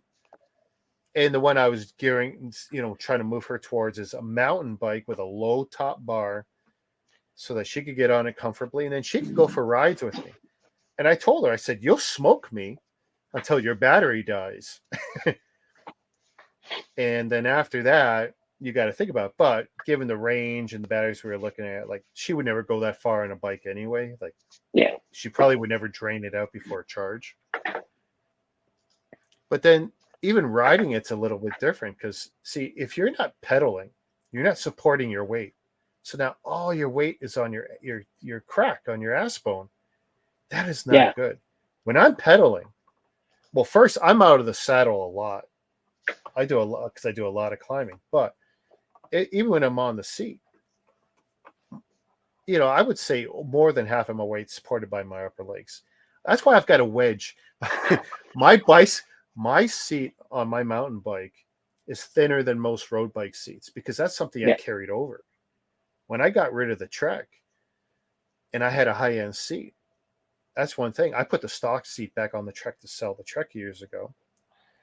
And I put the wedge on my mountain bike, and people are like, what kind of, who would do that? It's I do, because if you ride a bike properly and it's fitted to you, you don't have much weight on that seat ever. Yeah. Even when you're on it. But yeah, I'm really back into it. But I'm goal driven. I want to get to the falls, and then once I get that monkey off my back, then I'll probably not park the bike, but just go back to maybe doing an hour a day, just little maintenance, not trying to do extreme stuff. Like tomorrow after work, if I get on the bike at all, it'll be a lap. It won't be a 30K, 40K, 50K or higher. Thursday, though, because I didn't go to the falls and I wanted to do something good, I did 50K. I rode to work and back and impressed I impressed my second shift guys. Like, you rode from where? And I go, near Yorkdale. And that was how many K? And that was 25 from where I live to work is 25K by bike with the route I took. And they go, I don't even want to drive 25K to work. And you rode it? I go, yeah. And I took a 20-minute break with them, talking, chewing the fat. And I bet you can get there in rush hour. You can get there faster than driving. Okay, so here's the thing. Previously, on the second day of having the bikes out of storage, it took me an hour and 50 minutes to get there, but that was with a 20-minute stopover at the airport where I watched the planes. But in the past, on average, years ago, when I made that same trip, thinking, oh, maybe I'll ride to work as commuting thing, and it's like, no, I won't, because I'll be blown out. I'll never survive. I won't be able to ride home. I could probably get through the day of work, but I won't be able to ride home. I'll just be too tired. But I would do it in an hour 45 one way. Well, I did it in an hour and 10 minutes, hour 15 minutes, and I wasn't pushing. I bet you I could shave 5, maybe 10 minutes off that. So that almost makes it worth the trouble. The problem is I start at 6 a.m. now, and I get up at 4:30. I hate to have to get up even earlier to shower, do all that stuff, get on the bike. And then because it's that early and that cool, you get those little brisk rainfalls that happen. I don't want to get wet, especially with the road slicks I got. You don't know how careful and how paranoid I am right now. Because at one time, the day after I put those tires on the bike and I hit the wet grass, and my bike slipped like I was on ice. And it's like, oh my God. I checked myself afterwards. I convinced I shit myself a little bit. Just a little. It's like, there had to be something there. It's like, so I'm very cautious. I only put those tires on for the concrete and for the asphalt. So I don't want to wipe out. I'm too old. It hurts now when I fall. Yeah. I'm not made of rubber like I used to be. I wish I could commute by bike, because that'd be a game changer. Then I would see, when I was commuting by bike to my original warehouse back at York Mills, that was 12K to work, 13K home. 25K a day is not bad. And I didn't feel a need to go and do stupid long rides Monday to Friday. That was a 5-day work week back then for me. And then I would just do recreational long rides Saturday and Sunday if the weather permitted. But now I work a 4-day work week. I find it very hard to do anything after work because it's a 10-hour work day. Like I said, I'll be lucky if I do one lap tomorrow. But if I do, it'll be nice. But I won't do long rides until next Thursday, next Friday, next Saturday on my 3-day weekends. But then I feel obligated, like, I got to try and get these in. I got 120K this week. Let's say I do 15 tomorrow. So 135. That'd be okay. But that'll be my shortest. That'll be the least I've been on the bike in 3 weeks. Because 2 weeks ago when I was on vacation, I did 200K. And then last week I did like a 175 without a vacation. So I was doing mad numbers even though I was working. Like I kind of pushed hard. And then I found I really can't do that because then I was going to work sore, and I can't function that way. I can't go to work sore. I already have a physically demanding job. Yeah. I had a buddy of mine that asked me if I wanted to run his wood processor. He's got a wood splitter, automatic wood splitter. So haul the log up, cuts it, splits it off the end of the thing into a bin kind of deal. He's got what do you say, 350 bush cords of wood that he needs to get done for the fall. Okay, well, why and what's he offering you for you to do the labor for him? I mean, yeah, $20 an hour. Oh, it's going to pay you to do it. Oh, that's okay, because the machine's going to do the work as long as the blade is decently sharp and it's a heavy machine, not like one we saw. We sold one 3 years ago at Walmart. I saw so much plastic in it. I don't know how it would work. Yeah, this is a high end machine. It's got a 120cc chainsaw on it. Oh, it's saw. Okay, I thought it was the heavy blade with massive weight, you take a whole with the hydraulic ram. No, it's got that too. It's got that too. But it's got that too. Okay. You hook the log up, 10-foot log, pulls it up, chop, stuff, chop, stuff, chop. Okay. Jeez. So he's got a pile of logs, and I'm sitting there going, okay, do I have to hook? Like, how much effort do I have to? Like, is this going to break me? You got to do some manual labor, though, right? There's a manual labor component to that. Yeah. So he asked me last Saturday when I got my boat, and I told him that I'd let him know, and I haven't talked to him yet. So I was going to go up tomorrow. I'm going to fire him a message, and I'll drive if you could do it, what, you figure you could do it all in a day, or? No, 350 bush cords. The pile of logs is 50 feet long and about 15 feet high, and they're 10-foot poles, 10 foot logs. Oh, God. That all needs to be bucked up and run through the processor. Okay, and what does he do that he has so much? He's got a wood firewood business. Oh, okay. So he's supplying to camps. He's supplying houses, campers. Why is he local?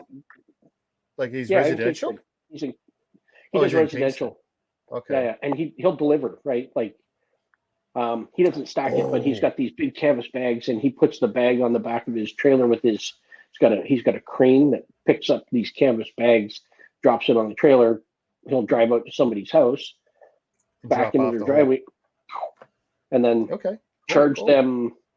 He charges them X number of dollars for the wood and X number of dollars to deliver it, and then a deposit for the bag, so that he gets his bag back. So he gets a bag back, yeah. Because that heavy canvas plastic bag he's got is something else. It's probably a $200 bag right there. Yeah, as far as I know, he gets them from co-op because the farmers use them for their feed, and they take them back. But co-op doesn't do anything with it. So the co-op won't recycle them if they've got like holes and stuff in them, right? Because the seed just falls out. Yeah. No, as soon as you got a hole, it's useless to them, but it's perfectly good for what he's doing. Yeah.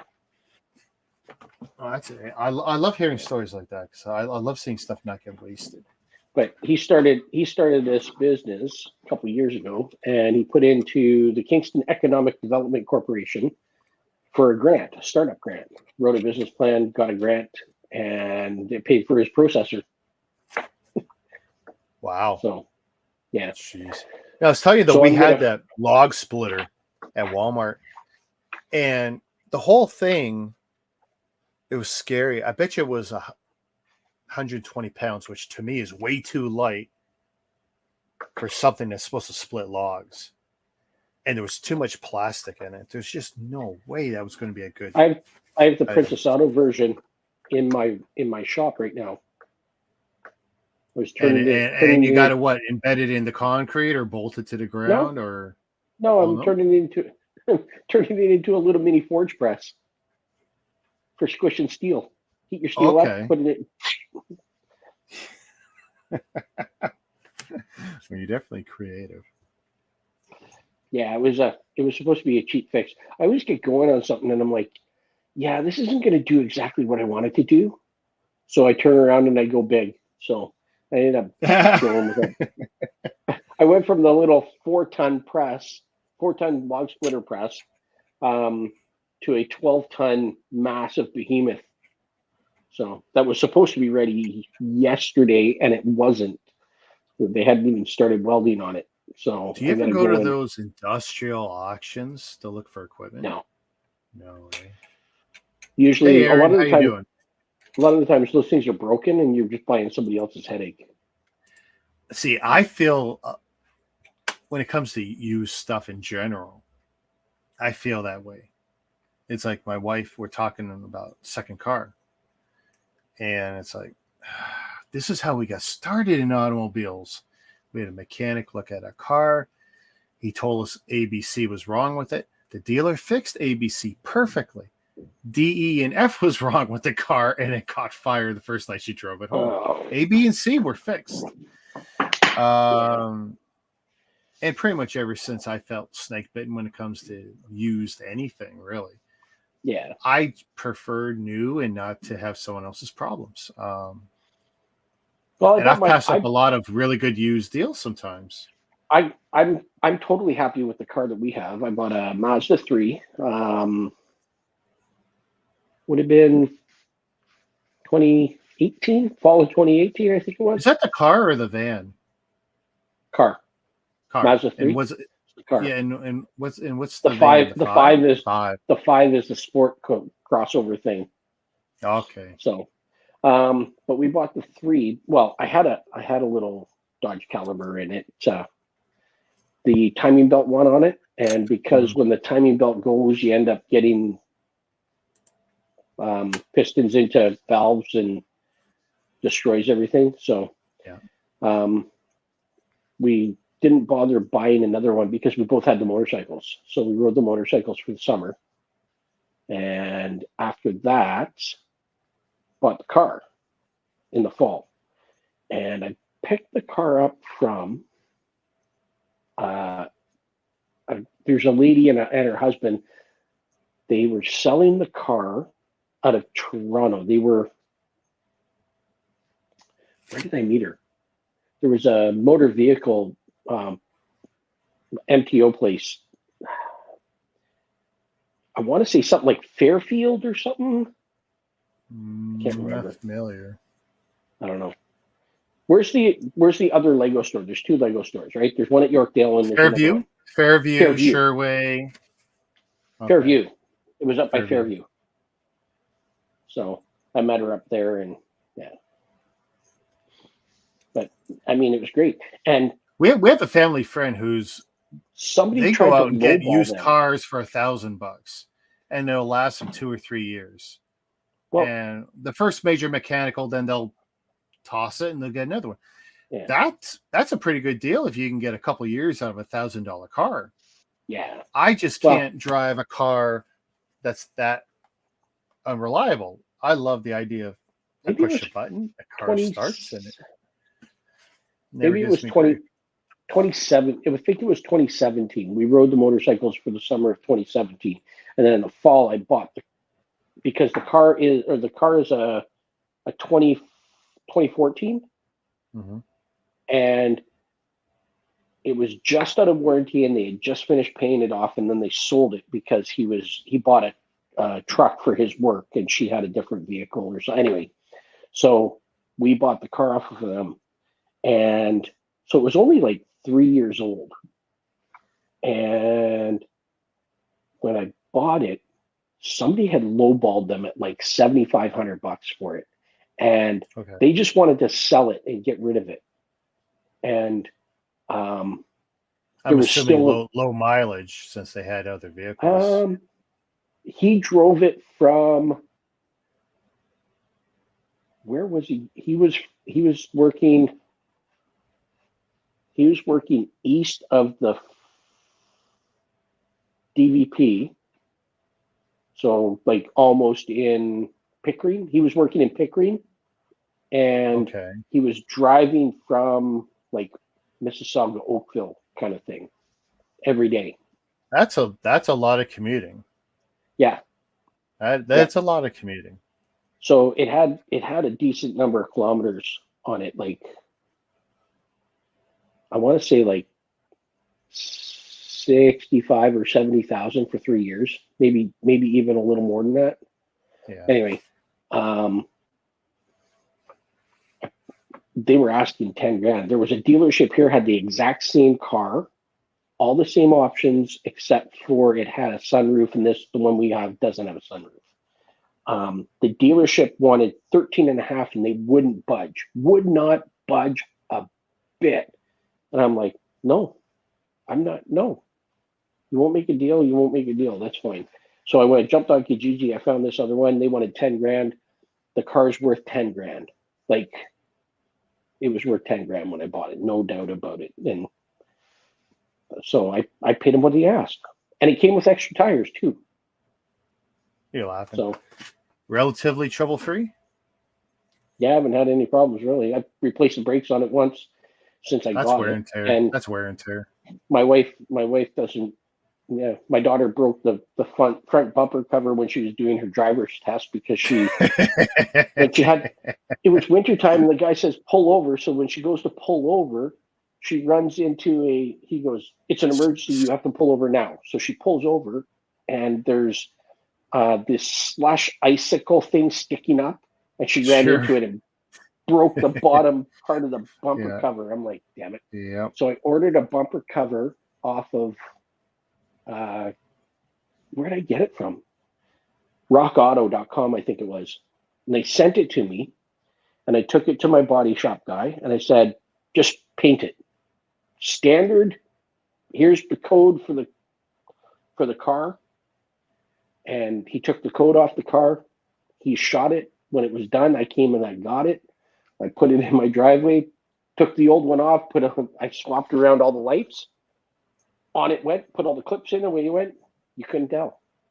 Oh, nice. So it was a perfect match or close enough. Yeah.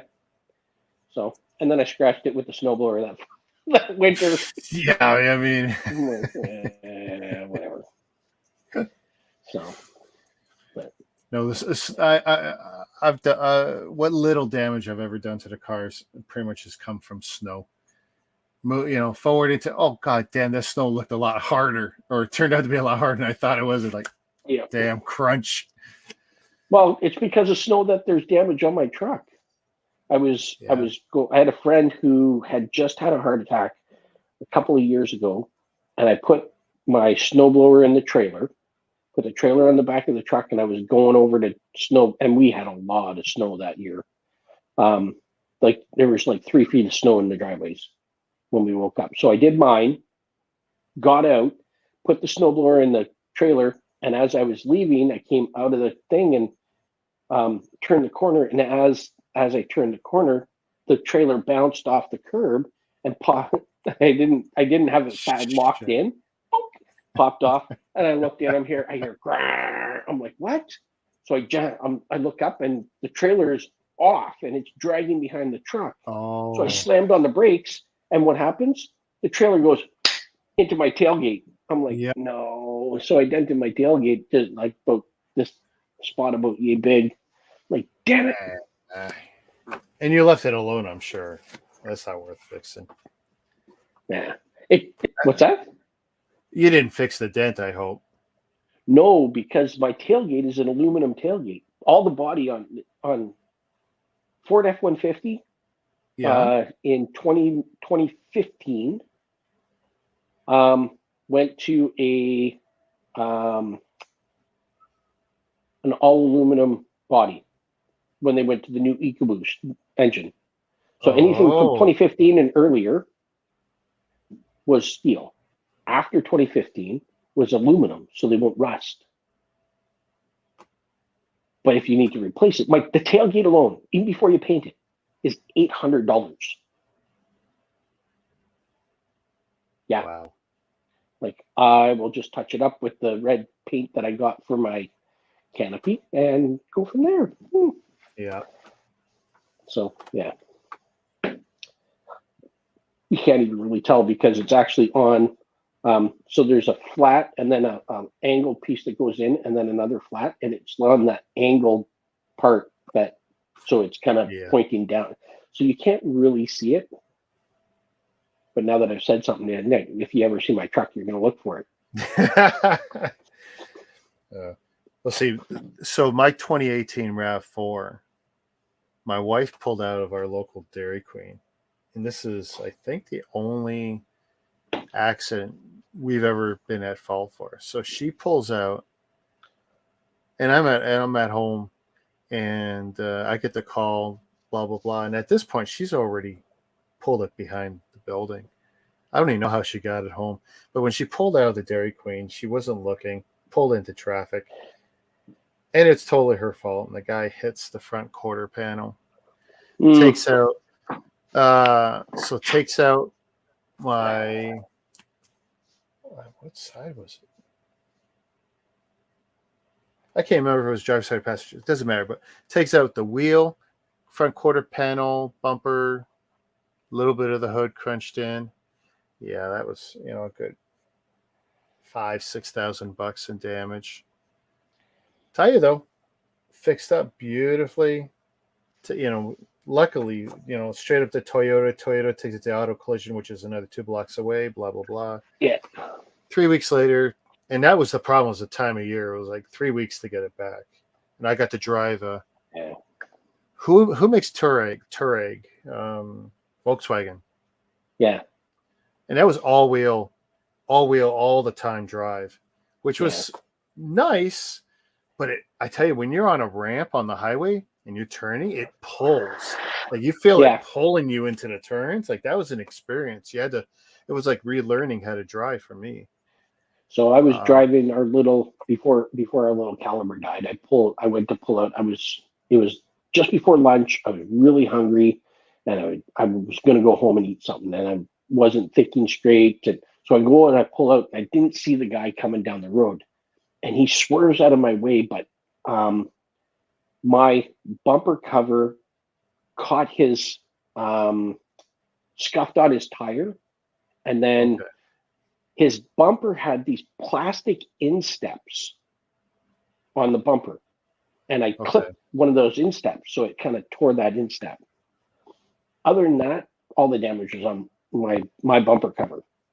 So busted clips and then cracked bumper and all this. So I bought a new one from a guy in Canada, and his brother-in-law, who lives in Kingston, brought it back for me. I think I paid him $125. It was the same color. Nice. So I didn't have to have it painted or anything. It worked out perfectly. So, and then the guy's little plastic instep, I said, okay, I have a friend that he does all my body work. Just take it to him and he will fix that plastic and I will take care of it. Just go there. Cost me $97 for the plastic piece. That was it. He put it in, no problem. So then there was another time, it was end of December, a couple of years ago, I was backing out of a parking spot. And as I'm backing out, instead of the guy waiting for me to finish backing out, he drives around me. And I ended up running into him as he went behind me, right? And he was driving a Volvo, and my trailer hitch pushed in his bumper, or not his bumper, his a spot about this big around on his fender. Okay. And I'm like, damn it. So I'm like, okay, go to my. He's like, I've never had that. I don't know what to do. I'm like, okay. And I keep business cards for my. Well, he does. Hey, it's always good to really have good it work. handy. Yeah. And he painted the first motorcycle I rebuilt. He painted it, and then I needed to get it repainted because I didn't put the proper gasket on it, so the gas fumes caused the paint job to bubble. So I took it back to him. I'm like, if you can do it without, yeah, I'm like, I just need you to repaint this part. I got the right gasket and everything for the gas cap. So he's like, okay. And I waited and waited and waited. Finally, I'm like, can we get this done? And he's like, yeah, do you want me to fix the 2 dents in it? I'm like, your dad fixed those dents the last time it was here. Oh, so we went and looked. Somebody had dropped it off the shelf, knocked it off the shelf when it was in the storage, and they damaged it. So instead of just having to paint and me pay for it, they had to paint the whole thing, fix the dents, paint the whole thing, and put $100 worth of decals back on it. So I didn't have to pay to have it repainted, but he repainted. They took care of it. So then the bike that I'm riding now, the Cruiser, I got them when the wife said, I'm not going to ride that anymore. I'm like, well, I'm changing the color. So I pulled the fenders and I pulled the side covers and the tank and I took it all to him. I'm like, paint this, and this is the color I want it. So, yep, sure. And again, he fixed the dent in it and whatnot. And yeah, the first motorcycle he charged me. Oh yeah, so the Volvo guy, I sent him over to see Mark. Mark fixed up his car, and when I saw Mark, I'm like, what did it take you to pop that? He goes, we didn't even have to paint it. We popped it and we buffed it, and away we went. It's $150, 2 hours worth of labor. Wow. Perfect. I've always no creases, no nothing. I've threatened to do this so many times over the years. I've always wanted to strip my bike and then take it to an automotive guy and have him paint my frame and fork. Just because I've painted my bikes over the years, ghetto style. I get my cans and I mask off everything I can. It's like, hey, what I did, I've done my tires twice in a week now. I put yellow on the side walls, a reflective yellow, and then just for giggles, I took a Posca paint marker and I did you know what though? It got some wicked looks from people. People when I was down on the lake, and there's a lot of riders, and some of them got more expensive tires. These are not cheap tires I put on, and they're looking like, I got Maxxis and it doesn't look like that. I go, yeah, I custom these up. They go, that's wicked. Yeah. It stands out. Those who know, when they see it, they know something's been done. Like they know that ain't right. They scratching their heads like that ain't right. But that's okay.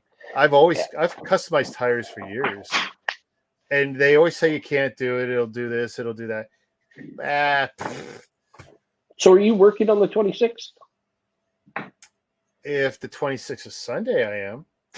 It's a Saturday. I think it's a Saturday. If it's Saturday, that's my 3-day weekends. Let me double check. Why is that the Star Wars show? Yes. Ah. Star Wars Expo 2022 is. I work Sunday, Thursday, Monday, May 26th. Say that again? Oh, that's Anaheim. Star Wars Star Wars Expo. Thursday, May 26th, 2022. No, June 26th, sorry. June 26th. I mean, if it's a Thursday, that's good too. Month. June 26th is a Sunday. Yeah, no. We're going up on the Saturday. And even if I like, my wife wants me to take, I don't, the 19th, I think. Don't you get holidays? I get holidays. The problem is I'm a company man, and Sundays is our weakest day because a lot of people book Sunday, and I'm not a religious guy. You're not allowed to book it. You're not allowed to book a Sunday. I absolutely can, but I I'm tight with my boss, and I'm very company centric, and especially this year where, we're slowly coming out of COVID, and my wife's doing all the travel and stuff. Oh, check this out! That big storm last weekend that wreaked havoc across the province. Yeah. And still, some people don't have power. Not here. Apparently. No, not there. Not here. I mean, I was lucky. The 3 days I was riding, and 3 days the storm didn't get me, and it could have each day. And I beat bad weather by 10, 20 minutes each day. But it ruined one of the Girl Scout trips this summer. Not the big long one to BC, but it's ruined one around the 26th. I didn't know you were in Girl Scouts. My whole family's big scouting thing. I was a Boy Scout. I did the 85th anniversary jamboree, all that stuff. And then my wife, she's a leader for a local troop. My daughter's a ranger. Yeah, we got it in our blood. We love the organization. There was something that I was watching. I don't remember if it was Ben Shapiro or something. They were talking about there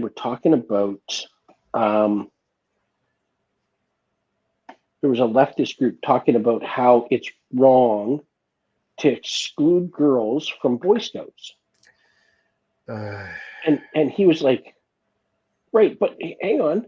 If a boy wants to join the Girl Scouts, are you going to let him? No. Well, why not? Because it's the I love Ben Shapiro, by the way. I love watching him reason his way through every argument and shutting down anyone who comes up against him. Should start watching. If you don't like his views, he will shut you down with reason every time. You want to hear one of the best? Here's one of the best disagreements I have ever seen in a conversation, and you would never think that this person would have any sort of a positive thing. So Jordan Peterson. Yes. Having a discussion with Russell Brand. Russell Brand's the comedian? Yeah. Yes. Okay. With the hair. Ever since he stopped doing drugs and drinking and all that, it's like, wow, he's actually smart. Like, yeah, he's not a dumb guy. Oh no. And what is it? It's on YouTube. Hang on a second. And I gotta tell you something. Listening to Peterson, it's not just a common sense perspective. I mean, I've been watching a lot of his videos lately. I guess the algorithms figured out I dig his stuff, or at least I'll watch it long enough. But he calls what did he call he called Trudeau a spoiled, egotistical narcissist. Well, he ain't wrong. But here's the thing. This is a clinical psychologist that teaches at one of the top universities in the country, and he is saying that this guy that we have running the country is this. And I'm like, why can't anybody else see this? Yeah. Like, and not just that. I mean, like if you talk to Brad, he'll tell you Trudeau has forgotten how many times he has worn blackface. Yeah. Think about it. I don't know how many times you've put makeup on your face, but I guarantee you, whatever number of times you can remember. I've never put that kind of makeup on my face. Any kind of makeup. I'm just saying, right? I think I did it and in the fact junior he high. Can't remember how many times he's put on blackface is disturbing. In junior high, I was in a musical in junior high, and I needed face makeup, and I think we did 3 performances or 4 performances, and I needed stage makeup. That was it. Yeah. So, wow. But yeah.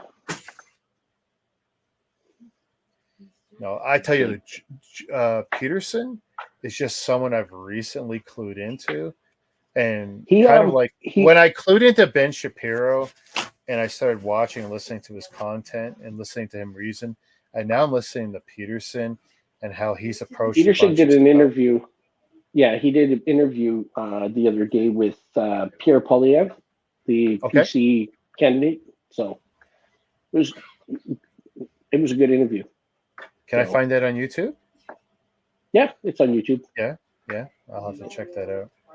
I'm gonna let you go, Ken. I gotta get up in 6 hours. Jeez, I gotta get up in 5 hours for work. It's okay. And then I'm gonna train someone. I won't be doing physical work. Yeah, for that Jordan Peterson, Russell Brand, just look at something about, it was something along the lines of